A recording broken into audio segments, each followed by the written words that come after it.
Hello दोस्तों, आज हम लोग हिस्ट्री का ऑब्जेक्टिव क्वेश्चन के लिए 1000 प्रश्नों को सोल्व करने वाले हैं। तो चलिए स्टार्ट करते हैं। तो आते हैं अपने पहले क्वेश्चन पे। क्वेश्चन है, सहायक संधि को स्वीकार करने वाला पहला शासक कौन था? ऑप्शन ए है अवध का नवाब, ऑप्शन बी है हैदराबाद का निजाम, ऑप्शन सी है पेशवा बाजीराव द्वितीय, ऑप्शन डी है त्रावणकोर का राजा। तो दोस्तों, सहायक संधि को स्वीकार करने वाला पहला जो शासक था वह हैदराबाद का निजाम था, यानी ऑप्शन बी हो जाएगा पहला का आंसर। चलते हैं दूसरे क्वेश्चन पे। उस समय जब नेपोलियन की शक्ति के सामने यूरोप में साम्राज्य धराशायी हो रहे थे, निम्न गवर्नर जनरल में से किसने भारत में ब्रिटिश पताका फहराए रखी? तो इसका राइट आंसर ऑप्शन ए है लॉर्ड डलहौजी, बी है लॉर्ड कॉर्नवालिस, सी है लॉर्ड बेलेजेली और डी है लॉर्ड हेस्टिंग्स। तो इसका राइट आंसर हो जाएगा ऑप्शन सी, क्योंकि लॉर्ड बेलेजेली ही था जब उधर फ्रांस में नेपोलियन अपनी शक्ति को प्रदर्शित कर रहा था। तो उस टाइम लॉर्ड बेलेजेली भारत में ब्रिटिश पताका को फहराए रखने में सफल रहा था, इसलिए इसका राइट आंसर ऑप्शन सी होगा। आते हैं तो अपने तीसरे क्वेश्चन पे। निम्नलिखित में से कौन सा युग में सही सुमेलित नहीं है? ऑप्शन ए है हेक्टो मुनरो बक्सर का युद्ध, बी है लॉर्ड हेस्टिंगस आंग्ल नेपाल युद्ध, ऑप्शन सी है लॉर्ड बेलेजेली चतुर्थ आंग्ल में युद्ध, ऑप्शन डी है लॉर्ड कॉर्नवालिस तृतीय आंग्ल मराठा युद्ध। तो इसका राइट आंसर हो जाएगा आंसर डी लॉर्ड कॉर्नवालिस, क्योंकि लॉर्ड कॉर्नवालिस के समय तृतीय आंग्ल मराठा युद्ध नहीं हुआ था। लॉर्ड बेलेजेली चतुर्थ आंग्ल मैसूर युद्ध का नेतृत्व किया था, लॉर्ड हेस्टिंगस आंग्ल नेपाल युद्ध किया था, हेक्टो मुनरो बक्सर का युद्ध का नेतृत्व किया था। इसलिए इसका राइट आंसर डी हुआ, क्योंकि यह सही सुमेलित नहीं है। आते हैं फोर्थ क्वेश्चन पे। निम्नलिखित में से भारतीय राष्ट्रीय कांग्रेस के किस अधिवेशन में महात्मा गांधी ने कहा था, गांधी मर सकता है परंतु गांधीवाद सदैव बना रहेगा? ऑप्शन ए है रामगढ़ अधिवेशन 1940, ऑप्शन बी है लाहौर अधिवेशन 1929, ऑप्शन सी है कलकत्ता अधिवेशन 1928 और ऑप्शन डी है कराची अधिवेशन 1931। तो इसमें राइट आंसर हो जाएगा ऑप्शन डी, क्योंकि गांधी जी ने कराची अधिवेशन 1931 में ही ये बात को बोला था। आते हैं नेक्स्ट क्वेश्चन की ओर। निम्नलिखित व्यक्तियों में से किसने इरविन तथा गांधी को दो महात्मा कहा था? ऑप्शन ए है मीरा बहन, बी है सरोजिनी नायडू, सी है मदन मोहन मालवीय और ऑप्शन डी है जवाहरलाल नेहरू। तो इसका राइट आंसर हो जाएगा ऑप्शन बी, क्योंकि सरोजिनी नायडू ने यह बात को कहा था। आते हैं नेक्स्ट क्वेश्चन की ओर। निम्नलिखित में से कौन एक अशोक अभिलेख इस परंपरा की पुष्टि करता है कि गौतम बुद्ध का जन्म लुम्बिनी में हुआ था? ऑप्शन ए बसाड़ा स्तंभ अभिलेख, बी निगाली सागर स्तंभ अभिलेख, सी रामपुरवा स्तंभ अभिलेख, डी रुमनदेही स्तंभ अभिलेख। तो इसका राइट आंसर हो जाएगा ऑप्शन डी, रुमनदेही अभिलेख में इस बात की चर्चा है कि गौतम बुद्ध का जन्म लुम्बिनी में हुआ था। आते हैं नेक्स्ट क्वेश्चन की ओर। निम्नलिखित में से कौन सा सही सुमेलित नहीं है, यानी इसमें भी जो गलत है उसको पकड़ना है। तो ऑप्शन ए है लॉर्ड कॉर्नवालिस अस्थायी बंदोबस्त, जो कि सही है। ऑप्शन बी है लॉर्ड बेलेजेली सहायक संधि प्रणाली, जो कि सही है। ऑप्शन सी है लॉर्ड हेस्टिंग्स द्वितीय आंग्ल मराठा युद्ध। देखिए ये गलत है। ऑप्शन डी है लॉर्ड विलियम बेंटिंग 1829 का 17वां रेगुलेशन के समय यह था, यही लागू किया था। तो इसका राइट आंसर हो जाएगा, जो गलत था उसको पकड़ना था, तो इसका राइट आंसर हो जाएगा ऑप्शन सी, क्योंकि लॉर्ड हेस्टिंग्स के समय द्वितीय आंग्ल मराठा युद्ध नहीं हुआ था। चलते हैं नेक्स्ट क्वेश्चन की ओर। शब्द इंपेरियल प्रेफरेंस का प्रयोग किया जाता था भारत में ब्रिटिश आयातों पर दी जा रही विशेष रियायतों के लिए। ऑप्शन बी है ब्रिटिश नागरिकों द्वारा किए जा रहे प्रजाति भेदभाव के लिए। ऑप्शन सी है ब्रिटिश हितों के लिए किए जा रहे भारतीय हित के दमन के लिए। ऑप्शन डी है भारतीय रियासतों के राजाओं पर ब्रिटिश पॉलिटिकल एजेंटों को दी जा रही तरजीह के लिए। तो नहीं है, जो इंपेरियल प्रेफरेंस का प्रयोग किया जाता था वो भारत में ब्रिटिश आयातों पर दी जा रही है विशेष रियायतों के लिए ही किया जाता था। आते हैं नेक्स्ट क्वेश्चन की ओर। क्वेश्चन नंबर 9 है, इस्तमरारी बंदोबस्त किसने लागू किया था? ऑप्शन ए है बेलेजली, ऑप्शन बी है वारेन हेस्टिंग्स, ऑप्शन सी है लॉर्ड कॉर्नवालिस, ऑप्शन डी है डफरिन। तो इसका राइट आंसर हो जाएगा ऑप्शन सी, लॉर्ड कॉर्नवालिस ने ही इस्तमारारी बंदोबस्त को लागू किया था। क्वेश्चन नंबर 10 है, अंग्रेजों के शासनकाल में भारत के आर्थिक दोहन के सिद्धांत को किसने प्रतिपादित किया? ऑप्शन ए है एम एन राय ने, बी जयप्रकाश नारायण, सी राम मनोहर लोहिया, ऑप्शन डी है दादा भाई नौरोजी। इसका राइट आंसर हो जाएगा ऑप्शन डी, दादा भाई नौरोजी ने ही भारत के आर्थिक दोहन के सिद्धांत को प्रतिपादित किया था। चलते हैं क्वेश्चन नंबर 11 पे। 1857 के स्वतंत्रता संग्राम से संबंधित पहली घटना कौन सी थी? ऑप्शन ए है कानपुर में विद्रोह और नाना साहब का नेतृत्व संभालना, ऑप्शन बी है बेगम हजरत महल द्वारा अवध का नेतृत्व है, ऑप्शन सी है सैनिकों को दिल्ली के लाल किले पर पहुंचना, ऑप्शन डी है झांसी की रानी का विद्रोह। तो इसका राइट आंसर हो जाएगा ऑप्शन सी, क्योंकि 1800 स्वतंत्रता के संग्राम में पहली घटना ही थी कि सैनिक जो थे वो दिल्ली के लाल किले पर चढ़ गए थे अपनी स्वतंत्रता को मनाने के लिए। और क्वेश्चन नंबर है 12। क्वेश्चन नंबर 12 में है, स्वतंत्रता पूर्व अवधि में ब्रिटिश सरकार द्वारा भारत में आधुनिक शिक्षा के प्रसार का मुख्य उद्देश्य था। ऑप्शन ए छोटे प्रशासनिक पदों पर नियुक्ति हेतु प्रशिक्षित भारतीयों की आवश्यकता। बी है भारतीय संस्कृति को प्रोत्साहित करना। ऑप्शन सी है भारतीय लोगों को आधुनिक बनाना जिससे वे राजनीतिक जिम्मेदारी में भाग ले सके। और ऑप्शन डी है उपरोक्त में से कोई नहीं। तो इसका राइट आंसर हो जाएगा, क्योंकि स्वतंत्रता पूर्व अवधि में ब्रिटिश सरकार भारत में आधुनिक शिक्षा का प्रसार इसलिए कराना चाहता था क्योंकि वो चाहते थे कि हम छोटे से छोटे पद पर देखकर उन्हें अपने शासन के अधीन ले सकते हैं, ताकि कोई आगे चलकर हम लोग के खिलाफ कोई कदम न उठा सके। तो इसका राइट आंसर हो जाएगा ऑप्शन ए, क्योंकि छोटे प्रशासनिक पदों पर नियुक्ति हुई थी, वो प्रशिक्षित कर रहे थे भारतीय लोगों को, इसलिए इसका राइट आंसर हो जाएगा ऑप्शन ए। आते हैं नेक्स्ट क्वेश्चन। क्वेश्चन नंबर 13 है, पुराणों का अध्ययन करने वाला प्रथम मुसलमान था। Option A Abul Fazal, B है अब्दुल काहिर बंदायूनी, सी है अलबरूनी, डी है दारा सिको। दादा सिको लिखा गया है, दारा सिको होगा। तो इसका राइट आंसर हो जाएगा ऑप्शन सी अलबरूनी, क्योंकि यही सबसे पहली बार पुराणों का अध्ययन किया था। आते हैं नेक्स्ट क्वेश्चन। निम्नलिखित में से कौन सा कथन दादा भाई नौरोजी के विषय में सत्य नहीं है। ऑप्शन ए है उन्होंने poverty and un-British rule in India नामक पुस्तक लिखी, जो कि सही है। ऑप्शन बी है उन्होंने गुजराती के प्रोफेसर के रूप में यूनिवर्सिटी कॉलेज लंदन में कार्य किया था, ये भी सही है। उन्होंने मुंबई में महिला शिक्षक नहीं रखी, जी नहीं, उन्होंने नहीं रखी थी। डी है वे ब्रिटिश पार्लियामेंट के सदस्य के रूप में अनुवादी पार्टी के टिकट पर चुने गए थे। देखिए, उन्होंने मुंबई में महिला शिक्षक नियुक्त रखी थी, और इसका राइट आंसर हो जाएगा ऑप्शन डी, क्योंकि वे ब्रिटिश में पार्लियामेंट सदस्य के रूप में कभी भी अनुराधी पार्टी के टिकट पर चुने गए थे। जो बोल रहा है ये गलत है, क्योंकि वो चुने कभी नहीं गए थे। ऑप्शन हो जाएगा इसमें आंसर डी हो जाएगा। आते हैं नेक्स्ट क्वेश्चन की ओर।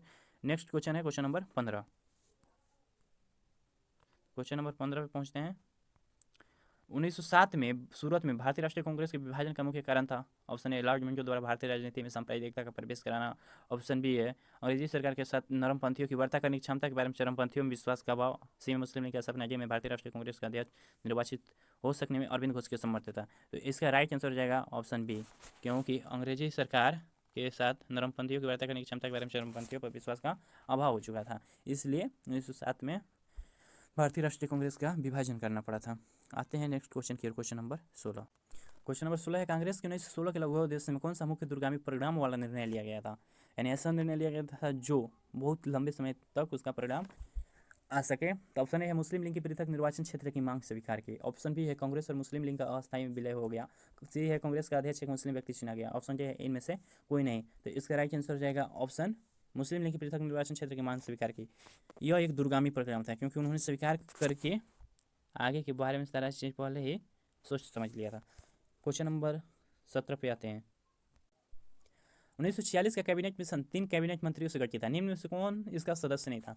ऑप्शन ए है लॉर्ड पैंथिक लॉरेंस, बी है एबी अलेक्जेंडर, सी है सर स्टेफोर्ड क्रिप्स, डी है लॉर्ड एमरी। तो देखिए, हम लोग जानते हैं कि कैबिनेट मिशन में 3 लोग इसमें लॉर्ड पैंथिक लॉरेंस भी थे, एबी अलेक्जेंडर भी थे, सर स्टेफोर्ड क्रिप्स थे। तो इसमें कौन नहीं थे, तो लॉर्ड एमरी नहीं थे, इसलिए इसका आंसर हो जाएगा डी, लॉर्ड एमरी नहीं थे। क्वेश्चन नंबर 18 पे आते हैं। लॉर्ड माउंटबेटन वायसराय के रूप में भारत आए। ऑप्शन ए भारतीय उपमहाद्वीप को विभाजित करने की विशेष हिदायत के साथ, बी यथासंभव भारत को संयुक्त रखने की विशेष हिदायत के साथ, ऑप्शन सी जिन्ना की पाकिस्तान की मांग को स्वीकार करने की विशेष हिदायत के साथ, ऑप्शन डी कांग्रेस का विभाजन स्वीकार करने हेतु राजी करने की विशेष हिदायत के साथ। यानी वो किस उद्देश्य से भारत में वायसराय के रूप में आए थे। तो इसका आंसर हो जाएगा यथासंभव भारत को संयुक्त रखने की विशेष हिदायत के साथ वो आए थे, क्योंकि उन्हें ये कहकर ही भेजा गया था। आते हैं क्वेश्चन नंबर 19। निम्नलिखित में से किस महिला क्रांतिकारी ने दीक्षांत समारोह में अपनी उपाधि ग्रहण करते समय अंग्रेज गवर्नर पर गोली चलाई थी। ऑप्शन ए है शांति घोष, बी है सुनीति चौधरी, सी है बीना दास, डी है कल्पना दत्त। तो इसका राइट आंसर हो जाएगा ऑप्शन सी बीना दास। बीना दास एक बहुत ही बहादुर महिला थी, इन्हें सम्मानित किया जा रहा था, फिर भी ये देख रही थी कि हमारे देशवासियों के साथ बहुत ही अत्याचार, बहुत ही गलत किया जा रहा है, इसलिए उन्होंने गुस्सा में आकर अंग्रेज गवर्नर पर ही गोली चला दी थी। क्वेश्चन नंबर 20 पे आते हैं। क्वेश्चन नंबर 20 है, 1947 में भारतीय राष्ट्रीय कांग्रेस देश के विभाजन के लिए मुख्य रूप से इसलिए सहमत हुई क्योंकि ये ऑप्शन है उन्हें तब तो 2 राष्ट्रीय सिद्धांत स्वीकार करना था। बी में है इसे ब्रिटिश सरकार द्वारा थोपा गया था और कांग्रेस इस मामले में निस्सहाय थी। ऑप्शन सी है वो बड़े पैमाने पर संभावित सांप्रदायिक दंगों को बचाना चाहते थे, और ऑप्शन डी है भारत स्वाधीनता प्राप्त करने के अवसर से अन्यथा वंचित रह जाता। तो इसका राइट आंसर हो जाएगा ऑप्शन सी, क्योंकि वह बहुत बड़ा दंगा फसाद होने लगा था इस बात को लेकर, इसलिए कांग्रेस इस दंगे सांप्रदायिक दंगे को रोकना चाहती थी, इसलिए उसे 2 राज्य में 2 राष्ट्रीय मतलब बांटना पड़ गया था। इसका राइट आंसर हो जाएगा ऑप्शन सी। आते हैं नेक्स्ट क्वेश्चन पे। नेक्स्ट क्वेश्चन है क्वेश्चन नंबर 21।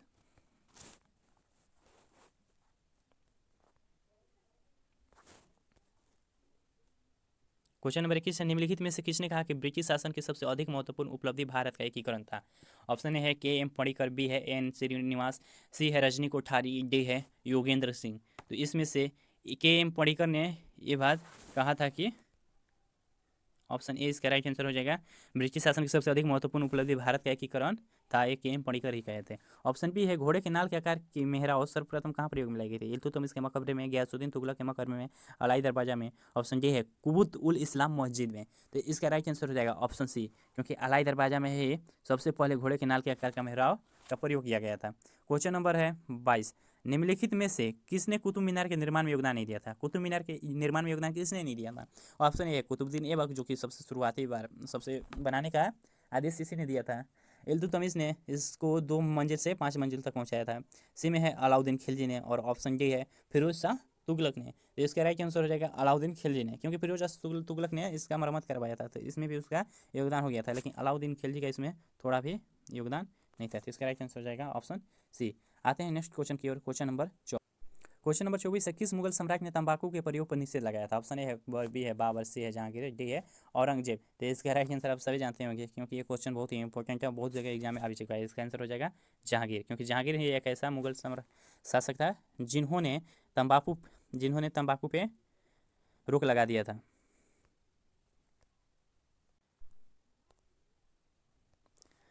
तो हम लोग क्वेश्चन नंबर 24 पे देख लेते हैं, जिसका आंसर जहांगीर होगा, क्योंकि जहांगीर ने तंबाकू के प्रयोग पर भी निषेध लगाया गया था। क्वेश्चन नंबर 25 में आते हैं, निम्नलिखित में से किसकी तुलना मैकियावेली के प्रिंस से की जाती है? कालिदास का मालविका का अग्निमित्रम, बी कौटिल्य का अर्थशास्त्र, से अवास्यायन का कामसूत्र, डी तिरुवल्लुवर का तिरुकुरल। तो इसका आंसर तो सभी लोग जानते हैं, कौटिल्य का अर्थशास्त्र की तुलना की जाती है मैकियावेली के प्रिंस से, क्योंकि दोनों ही राजनीति के बारे में प्रख्यात पुस्तक लिखे थे, जिसे द प्रिंस में भी वही लिखा गया था और शास्त्र में भी वही लिखा गया था, इसलिए दोनों का तुलना एक दूसरे से किया जाता है। क्वेश्चन नंबर आते हैं 26 पे। तो क्वेश्चन नंबर 26 है, 1857 के संघर्ष में भाग लेने वाले सिपाहियों की सर्वाधिक संख्या कहाँ से थी? बंगाल से, अवध से, बिहार से, राजस्थान से। तो इसका आंसर आप सभी लोग जानते हैं, क्योंकि अवध में ही उस समय बहुत ही ज़्यादा मात्रा में सैनिकों का नेतृत्व बेगम हजरत महल ने की थी अवध से। ऑप्शन क्वेश्चन नंबर 27 है, स्वदेशी आंदोलन के संबंध में निम्न में से कौन सा कथन सही नहीं है? ऑप्शन ए कुछ विशिष्ट मुसलमान आंदोलन में शामिल नहीं हुए, बी है स्त्रियों ने आंदोलन में सक्रिय भागीदारी की, सी आंदोलन ने बंगाल के किसानों को न तो अधिक प्रभावित किया और ना ही इसमें शामिल हुए, डी है बंगाल तक ही सीमित रहा। तो क्वेश्चन नंबर 27 का आंसर हो जाएगा डी, क्योंकि यह बंगाल तक ही सीमित रह गया था, इसलिए क्योंकि ये बंगाल तक ही सीमित नहीं रहा था। इसमें दिया है कि कौन सही नहीं है, इसमें दिया है कि बंगाल तक ही सीमित रहा, जो कि सरासर गलत है। पूरे भारत में वो आंदोलन धीरे धीरे फैल चुका था, इसलिए इसका आंसर डी हो जाएगा। क्वेश्चन नंबर 28 में क्या कहता है, देखते हैं।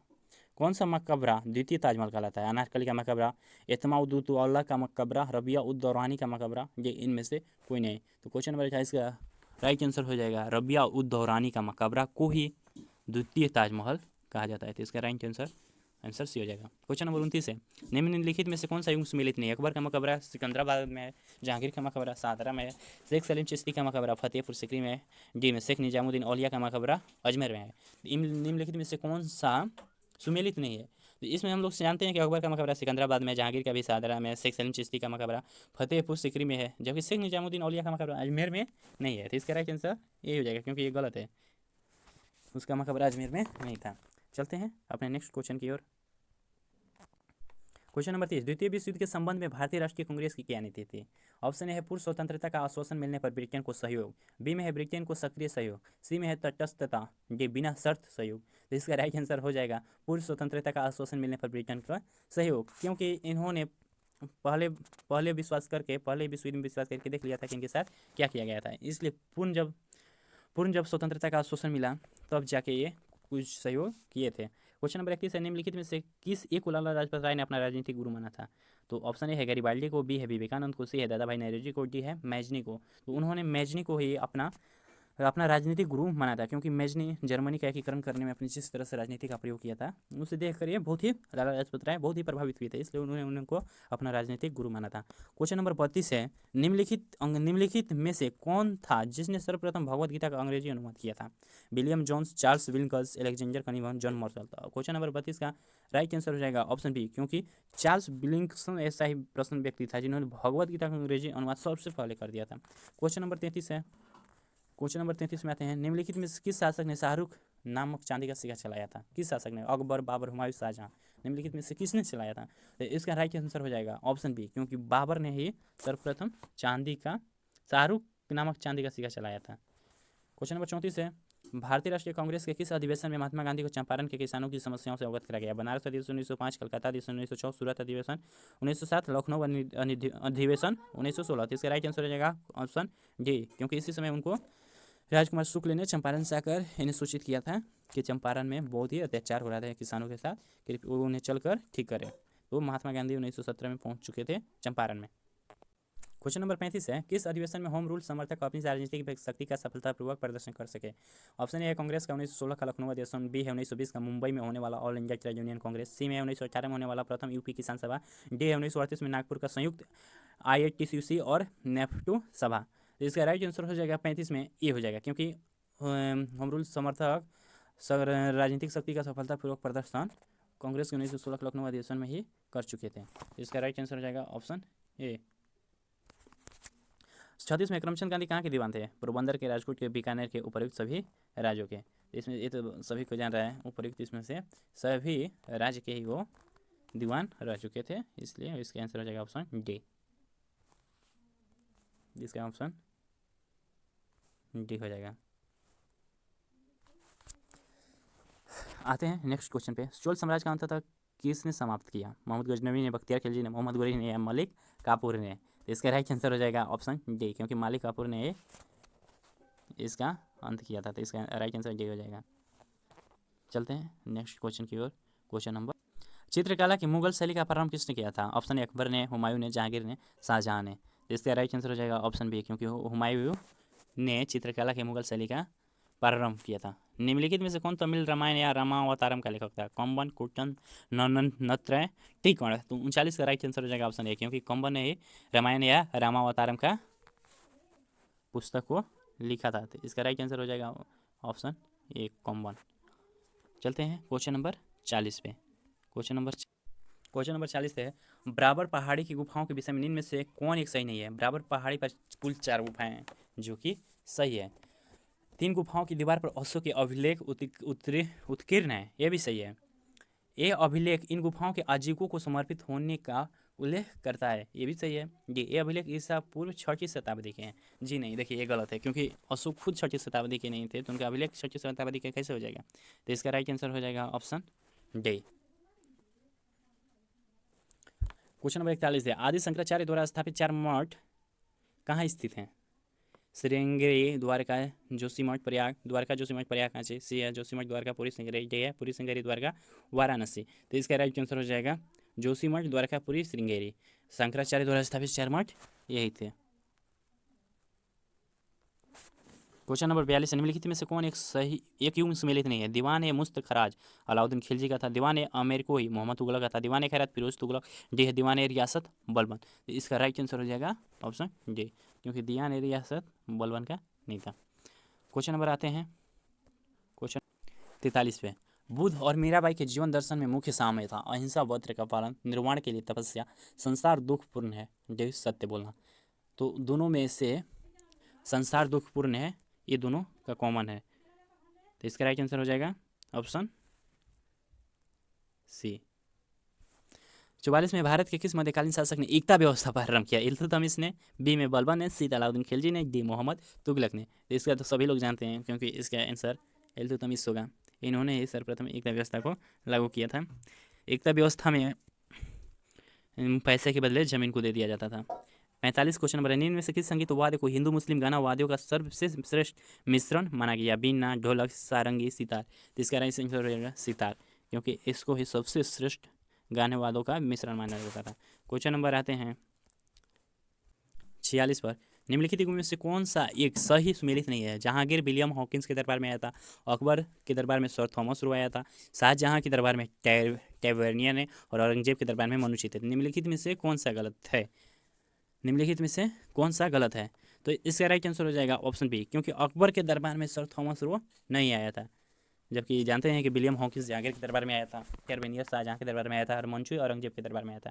क्वेश्चन नंबर 47 है, इतिहासकार बर्नी ने दिल्ली के सुल्तानों के अधीन भारत में शासन को वास्तव में इस्लामी नहीं माना, क्योंकि अधिकतर आबादी इस्लाम का अनुसरण नहीं करते थे। बी में है, मुस्लिम धर्म तत्वों की अक्सर उपेक्षा की जाती थी। सी है, सुल्तान ने मुस्लिम कानून के साथ साथ अपने स्वयं के भी नियम बना दिए थे। ऑप्शन डी है, गैर मुसलमानों को धार्मिक स्वतंत्रता दे दी गई थी। तो इसमें से भारत में शासन को वास्तव में इस्लामी नहीं माना बर्नी ने, इतिहासकार बर्नी ने दिल्ली के सुल्तानों के अधीन भारत में शासन को वास्तव में इस्लामी नहीं माना। क्यों नहीं माना? क्योंकि अधिकतर आबादी इस्लाम का अनुसरण नहीं करती थी, इसलिए उन्होंने इस्लामी नहीं माना। क्वेश्चन नंबर 48 है, निम्नलिखित में से कौन सा है कि सही सुमेलित नहीं है? क्वेश्चन नंबर 48 में कौन सुमेलित नहीं है? इब्न बतूता मोरक्को का था, सही है। मार्को पोलो इटली का था, सही है। अब्दुल रजाक तुर्की का था, देखिए ये गलत है, नूनेज पुर्तगाल का था। इसमें से एक यही सुमेलित नहीं है, तो ये वाला ऑप्शन गलत हो जाएगा। इसके अनुसार ये सही है, जबकि अब्दुल रजाक तुर्की का नहीं था, ये गलत है। क्वेश्चन नंबर 49, निम्नलिखित में से कौन सा राजपूत राजा संगीत पर एक पुस्तक के लेखक के रूप में जाना जाता है? जयचंद्र गढ़वाल, बी है पृथ्वीराज चौहान, सी है राणा कुंभा, डी है मानसिंह। तो इसका राइट आंसर हो जाएगा राणा कुंभा, तो आंसर सी हो जाएगा, क्योंकि यह संगीत की पुस्तक के लेखक के रूप में भी राणा कुंभा जाने जाते थे। क्वेश्चन नंबर 50 है, अब्बुल फजल की मृत्यु इनमें से किसके कारण हुई? शहजादा सलीम के कारण हुई, अब्दुल रहीम खानी खाना के द्वारा हुई, शहजादा मुराद के, शहजादा दानियाल के। तो इसका तो सभी लोग जानते हैं, शहजादा सलीम के कारण, क्योंकि इन्होंने अकबर के खिलाफ विद्रोह कर दिया था, और अब्बुल फजल को दबाने के लिए अकबर ने भेजा, तो शहजादा सलीम ने उन्हें मरवा दिया। क्वेश्चन नंबर 51 है, निम्नलिखित में से किसे पेरिस की रॉयल एशियाटिक सोसाइटी की सदस्यता प्रदान की गई थी? Dadabhai Naoroji, Michael Madhusudan Dutt, Raja Rammohan Roy, Vivekananda. तो इसका राइट आंसर हो जाएगा Michael Madhusudan Dutt, answer B हो जाएगा। आते हैं नेक्स्ट क्वेश्चन, क्वेश्चन नंबर 52 पे। क्वेश्चन नंबर 52 है, निम्नलिखित में किसने गुरुमुखी उपनाम से अपनी कविताओं की रचना की? फिरोज शाह तुगलक, बौलो लोधी, सिकंदर लोधी, इब्राहिम लोधी। तो इसका राइट आंसर हो जाएगा Sikandar Lodhi, option C. Question number 52-53 है, गांधार कला शैली एक संश्लेषण है, भारतीय तथा फारसी कला का, बी में है भारतीय तथा चीनी कला का, सी है भारतीय तथा तुर्की अफगानी कला का, डी है भारतीय तथा यूनानी कला का। इसका राइट आंसर हो जाएगा ऑप्शन जी, भारतीय तथा यूनानी कला का गांधार कला एक शैली है। 54 है क्वेश्चन नंबर, औरंगजेब ने दक्षिण में जिन दो राज्यों को विजय किया था वह थे अहमदनगर एवं बीजापुर, बीदर एवं बीजापुर, बीजापुर एवं गोलकुंडा, डी गोलकुंडा एवं अहमदनगर। तो इसका राइट आंसर हो जाएगा बीजापुर एवं गोलकुंडा को ही उसने जीता था। क्वेश्चन नंबर चलते हैं 55 पे। तो क्वेश्चन नंबर 55 पे चल क्वेश्चन नंबर 55 का रहा है, 1942 में कांग्रेस के बम्बई अधिवेशन में किसके द्वारा भारत छोड़ो प्रस्ताव प्रस्तावित किया गया था? जवाहरलाल नेहरू के द्वारा, नरेंद्र देव के द्वारा, राजेंद्र प्रसाद के द्वारा, या जेबी कृपलानी के द्वारा?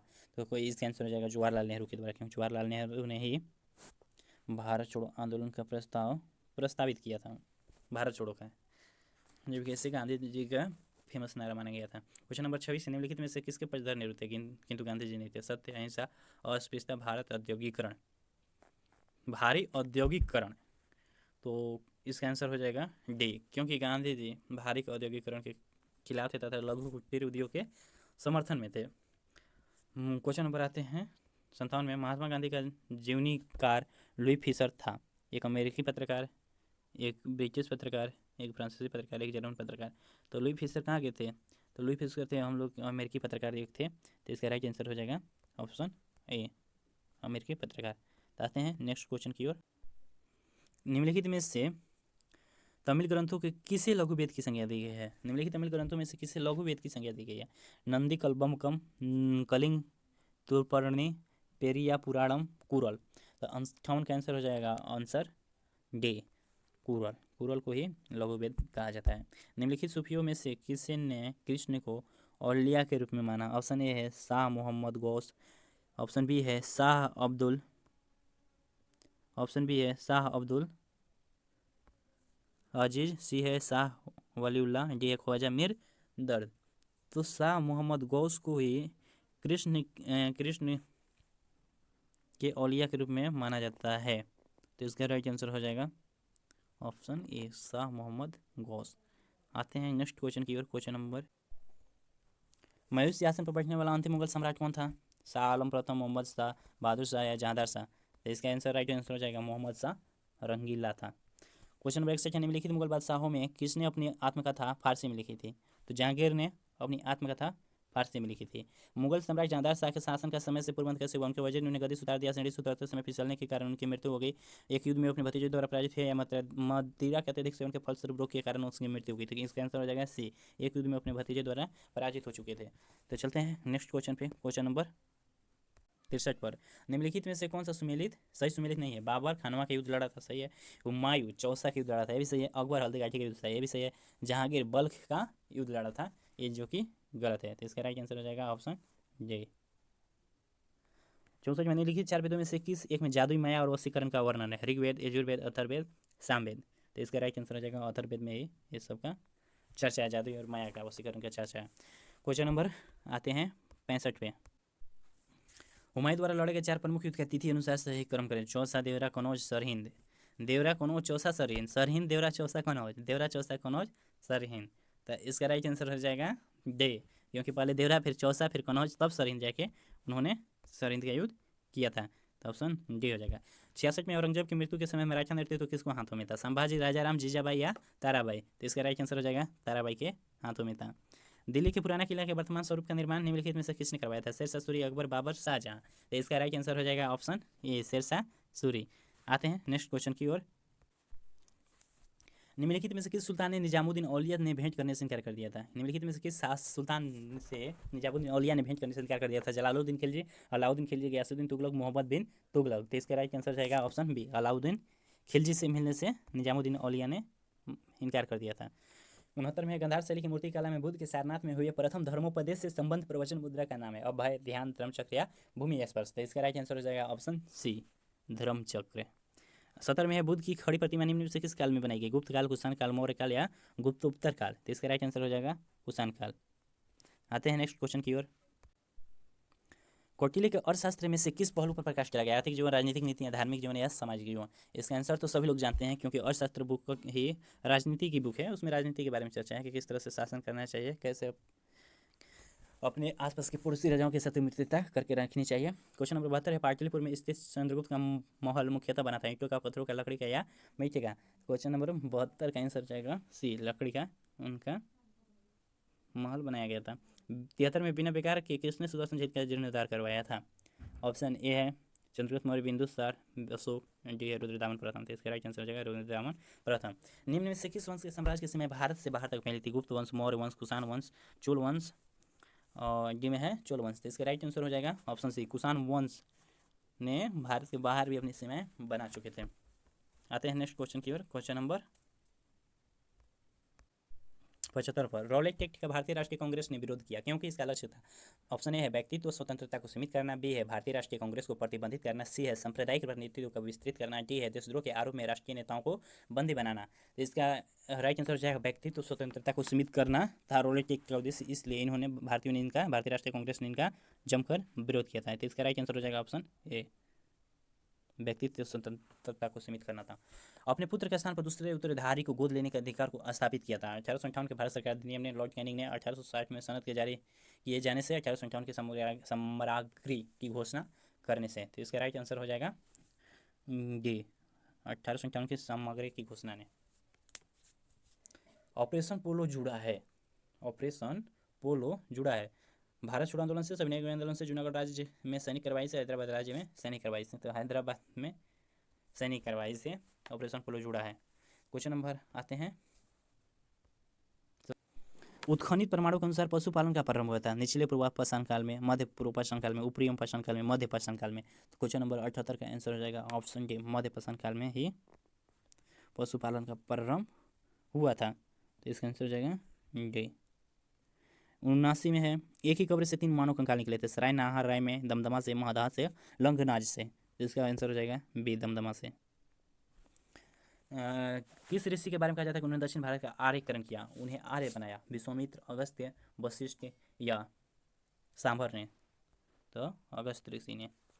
आते हैं नेक्स्ट क्वेश्चन की ओर, क्वेश्चन नंबर 81 पे।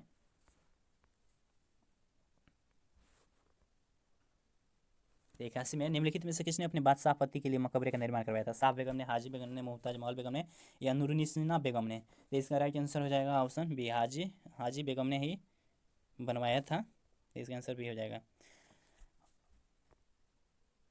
क्वेश्चन नंबर है 82 में, अनवार ए सुहाइली नामक ग्रंथ निम्नलिखित में से किसका अनुवाद है? पंचतंत्र, महाभारत, रामायण या गीता है? तो इसका राइट आंसर पंचतंत्र का ही अनुवाद, पंचतंत्र पुस्तक का ही अनुवाद था अनवार ए सुहाइली। क्वेश्चन नंबर 83 में है, होयसल स्मारक पाए जाते हैं हम्पी और हॉस्पेट में, बी में है हैले और बेलूर में, सी में मैसूर और बेंगलुरु में, डी है श्रृंगेरी और धारवाड़ में। तो इसका राइट आंसर हो जाएगा ऑप्शन बी, हैले और बेलूर में। 84 में है, संस्कृत के कवि और नाटककार कालिदास का उल्लेख हुआ है पुलकेशिन द्वितीय के एहोल अभिलेख में, मिहिर भोज के ग्वालियर में, कुमारगुप्त प्रथम के कमरदंजा शिलिंग अभिलेख में, या डी में है चंद्रगुप्त द्वितीय के मथुरा स्तंभ अभिलेख में। तो इसका राइट आंसर हो जाएगा पुलकेशिन द्वितीय के एहोल अभिलेख में, यानी ऑप्शन ए। आते हैं